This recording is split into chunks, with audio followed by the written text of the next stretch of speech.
La matinale de Radio Classique avec David Abiker. 8h12, dans un instant, Michel Goya est mon invité, le colonel Michel Goya. Il publie Théorie du combattant chez Perrin. Mais avant cela, l'éditorial avec Le Figaro et Guillaume Tabar. Bonjour Guillaume. Bonjour David.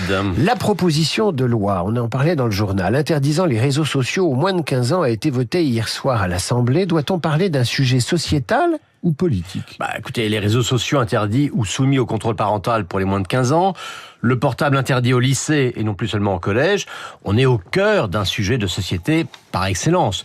Alors, au passage, on pourrait dire que les adultes aussi sont concernés par leur impact, c'est-à-dire nous tous, même s'il est vrai que la question de la santé mentale des jeunes se pose avec plus d'acuité dans la mesure où c'est le moment où leur cerveau est en cours de construction. Mais si les politiques se sont emparés de ce sujet, eh bien, c'est parce qu'ils se disent, et à juste titre, que les citoyens se sentent plus directement concernés par cet enjeu pour les jeunes que par le débat sur le 49.3 ou par les stratégies d'alliance des partis. C'est donc une occasion de prouver qu'ils ne sont pas totalement déconnectés de la vie des gens. Mais vous le savez, la politique politicienne n'est malgré tout jamais totalement éloignée. Et on l'a vu dans la genèse de ce texte. Vous parlez éventuellement de la rivalité entre Emmanuel Macron et Gabriel Attal. Eh oui, car les deux hommes avaient le même désir de s'identifier à ce combat, nécessaire et populaire à la fois. Alors cela fait longtemps qu'Emmanuel Macron promet d'agir contre les dégâts commis par les réseaux sociaux. Il en a fait une bataille personnelle, au point qu'on lui prêtait l'intention d'organiser un référendum sur le sujet.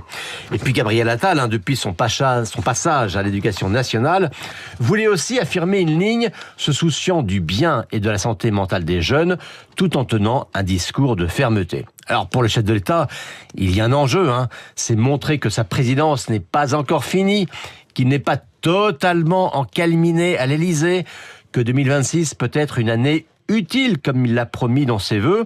Bref, en enfourchant la cause de la protection des jeunes face aux réseaux sociaux, Emmanuel Macron cherche à réussir sa sortie, quand Gabriel Attal cherche à réussir son entrée sur le ring présidentiel. À l'arrivée, lequel des deux a pris le leadership sur cette question? Écoutez, on savait qu'il y avait au départ, d'un côté, une proposition de loi portée par une députée, Laure Miller, du groupe Renaissance, donc présidée par Gabriel Attal, et de l'autre, un projet de loi défendu par l'exécutif, donc par Macron, lequel considérait que le texte d'origine parlementaire était insuffisamment bordé sur le plan juridique.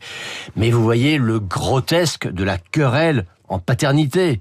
Et donc finalement, ce week-end, le chef de l'État a accepté que ce soit le texte de la députée Renaissance qui sera discuté, et c'est celui qui a été effectivement voté hier soir. Finalement, il y a eu un sursaut de responsabilité, à moins que ce soit juste le sens du ridicule qui ait permis cette issue. Guillaume Tabar pour l'éditorial avec Le Figaro, à retrouver en vidéo sur la chaîne YouTube de Radio Classique et évidemment sur lefigaro.fr.